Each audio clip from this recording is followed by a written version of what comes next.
You prayed and believed your whole life, and here you are. Explain that to me. What do you say to people that are offended by your show because you pray to Jesus in every episode? If we disown him, he'll disown us. And a 12-year-old watches his mother dying of cancer. A God who would allow that is not worth believing in. Life is really a tale told by an idiot, full of sound and fury and signifying nothing. Name? Wheaton, Josh Wheaton, Philosophy 150. You might want to think about a different instructor. Come on, man, it can't be that bad. Think Roman Colosseum, people cheering for your death. I am Professor Radisson. This is Philosophy 150. I would like to bypass senseless debate altogether and jump to the conclusion, which every sophomore is already aware of: there is no God.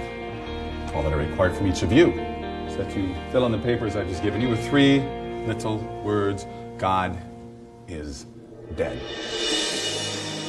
Mr. Wheaton, is something wrong?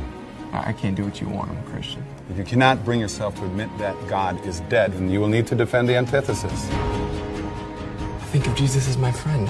You think Jesus is God? I don't want to disappoint him. So your acceptance of this challenge may be the only meaningful exposure to God and Jesus that I'll ever have.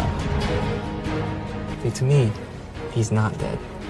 I don't want anyone to get talked out of believing in him just because some professor thinks they should. Mr. Wheaton, are you ready? We're going to put God on trial. If you think you're smarter than me, Wheaton, do not try to humiliate me in front of my students. In that classroom, there is a God. I'm him. This experiment is over. You get to decide who the most important person in your life is. Me, Professor Radisson. I have to do this thing. I feel like it's something that God wants me to do. I can't just turn away from it. You just want to ensnare them in your primitive superstition. What I want is for them to make their own choice. That's what God wants. You have no idea how much I'm going to enjoy failing you. Yeah, but who are you really looking to fail? Me or God?